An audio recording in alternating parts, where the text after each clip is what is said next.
Hoy tenemos sobre la mesa un material realmente particular. Es el libro Conociendo al espíritu de Jezabel, del pastor Roger Arroyo. Y, a ver, el punto de partida es potente. Sí, lo es. No estamos hablando de un simple análisis histórico de la reina bíblica. Para nada. La tesis es que Jezabel es la manifestación de un espíritu diabólico y maligno. Y que sigue operando hoy en día, que esa es la clave. Exacto. Así que nuestra misión aquí es desglosar esa cosmovisión, entender la lógica que presenta el autor para definir a este espíritu y ver cómo, según él, influye, bueno, en la sociedad y sobre todo en las congregaciones. Exacto. Y para entenderlo bien, creo que es clave situarnos en su marco de referencia, que es el de la guerra espiritual. Ajá, Es una corriente teológica muy concreta dentro del cristianismo evangélico. No vamos a juzgar, sino a desentrañar la arquitectura de su argumento. entiendo. El libro es una mezcla de exégesis bíblica, un manual de identificación y también un testimonio personal. Es un mundo con sus propias reglas, y nuestro trabajo es cartografiarlo tal como la fuente lo describe. Pues vamos a ello. Empecemos por la base, por la figura que le da nombre a todo esto. Según el libro, ¿quién fue la Jezabel de carne y hueso? A ver, la fuente la presenta como hija de Etbaal, rey de los Sidonios, lo que ya la sitúa en un contexto de cultos, bueno, de cultos paganos. ¿Vale? De hecho, la describe como sacerdotisa de Astarte. Al casarse con Acab, el rey de Israel, pues se produce un choque cultural y religioso que es el motor de toda la historia. Y la describe con un enérgico carácter, pero hay una palabra que repite más, ¿verdad? Sí, la palabra clave es manipuladora. Esa es su principal arma. Y esa manipulación, según el texto, no se queda en el ámbito doméstico. No para nada. Tiene consecuencias a escala nacional. Influyó en su marido, Acab, a quien el autor llega a calificar como el rey más malo ante los ojos de Jehová. Una afirmación bastante fuerte. Desde luego.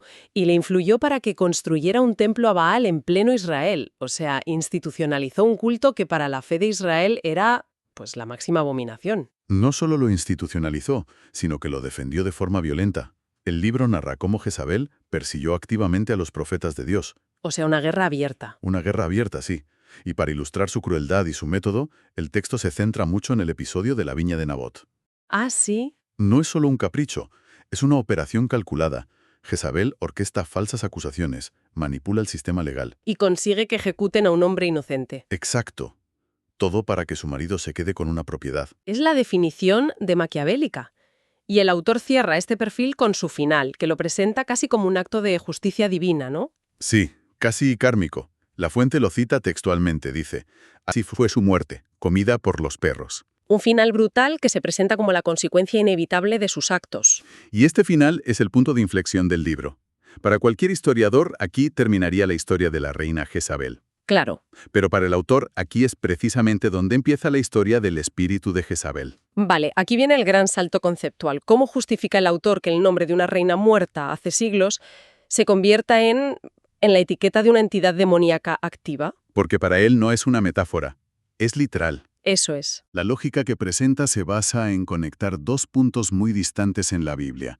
Por un lado tenemos las historias de Jezabel en el libro de los Reyes en el Antiguo Testamento. Vale. Y por otro, cientos de años después, en el libro de Apocalipsis, en el Nuevo Testamento, se menciona a una mujer en la iglesia de Tiatira, a la que se llama Jezabel. Justo. Ah, claro. Para el autor, es imposible que sea la misma persona. Por lo tanto, si el nombre se repite, es porque se refiere a la misma fuerza espiritual que, digamos que poseyó a ambas mujeres. Exactamente. Esa es la piedra angular de todo su argumento.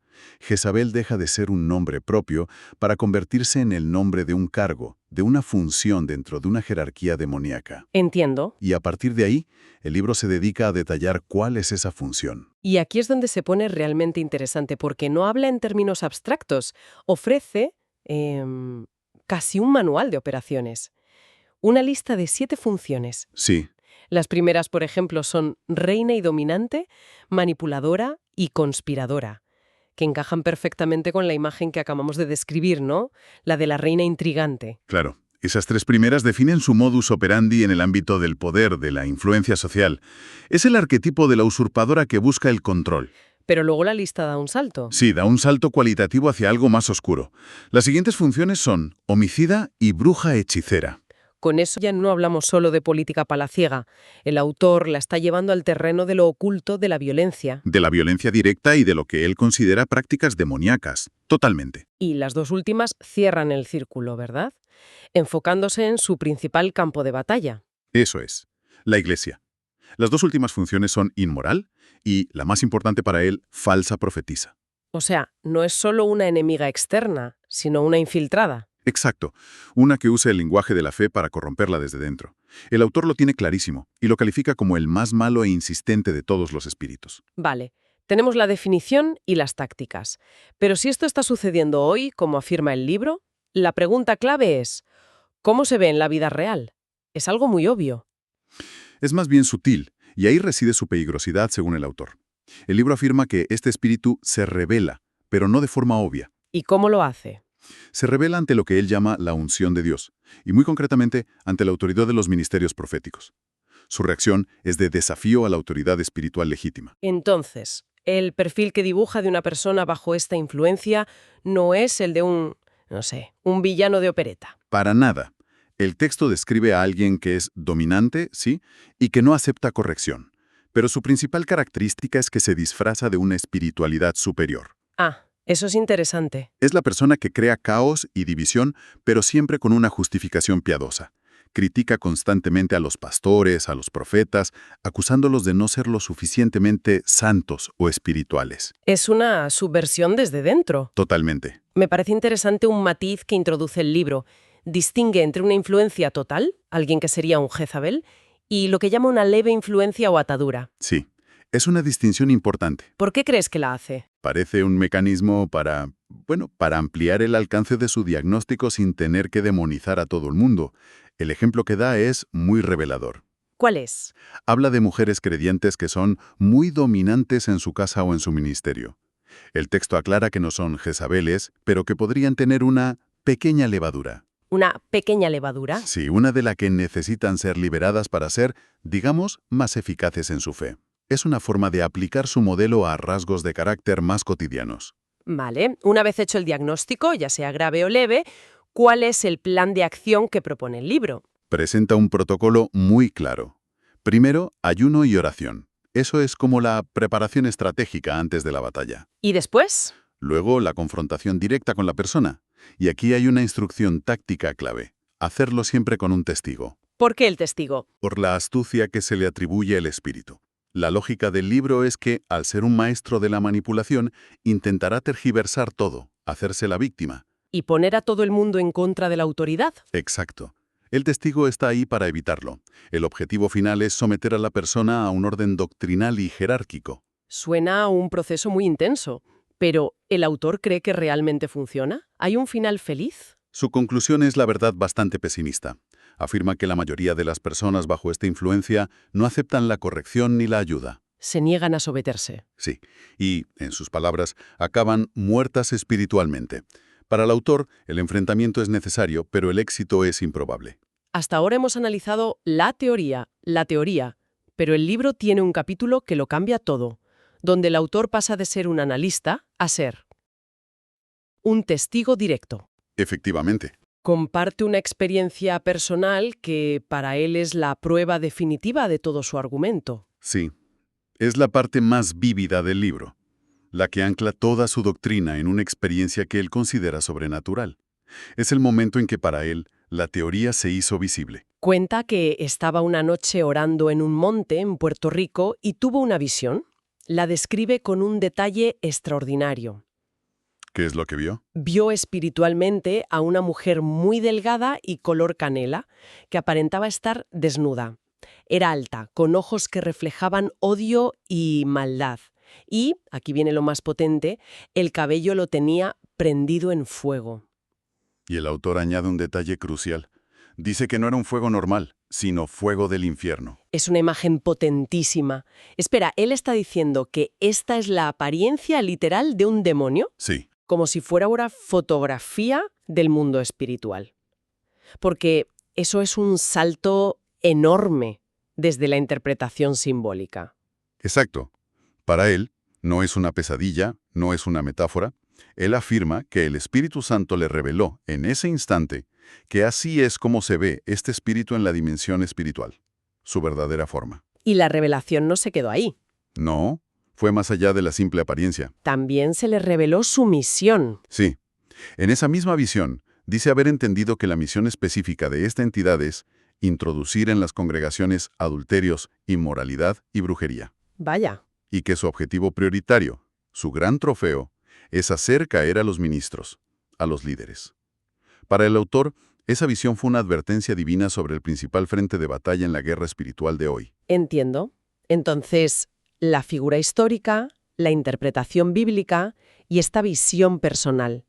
Todo converge en su argumento final, Exacto. que es una crítica directa a la situación actual de muchas iglesias. Precisamente.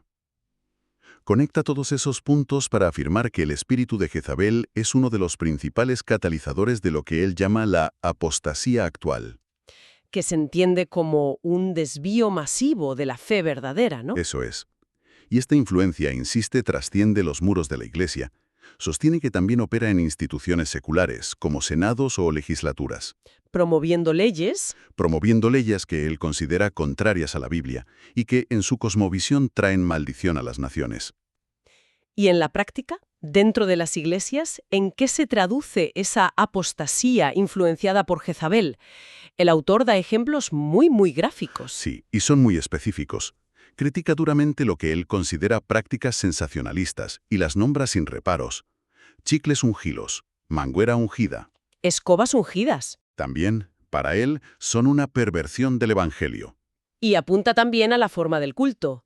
Critica lo que él ve como bailes sensuales en los servicios, el uso de los altares como si fueran escenarios. Sí, como un espectáculo.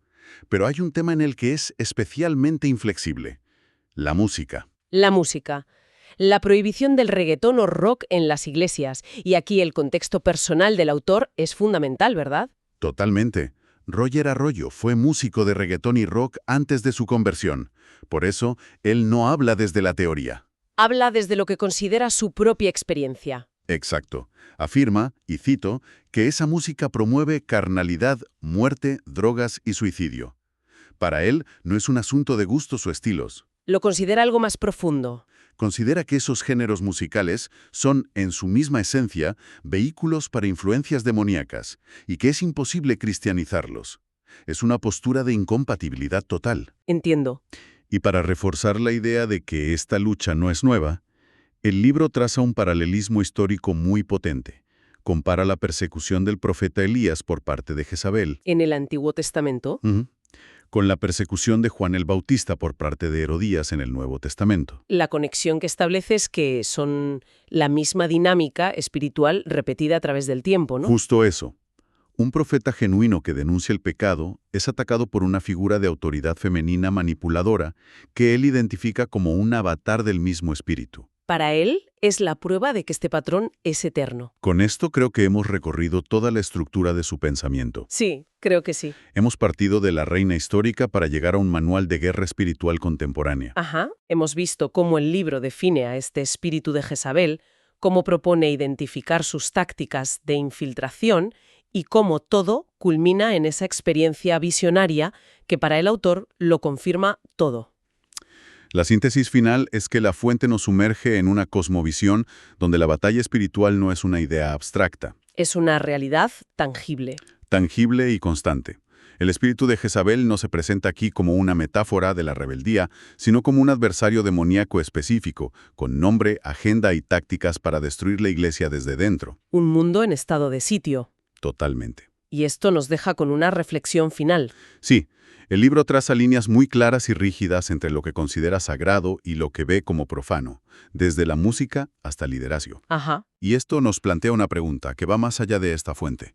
Independientemente de la creencia personal en la guerra espiritual, ¿cómo las comunidades de cualquier tipo definen las influencias externas que perciben como una amenaza? Y sobre todo, ¿qué mecanismos crean? Eso es, ¿qué mecanismos, como la identificación de un espíritu de Jezabel, crean para reforzar la cohesión interna y proteger el orden doctrinal que consideran el único correcto?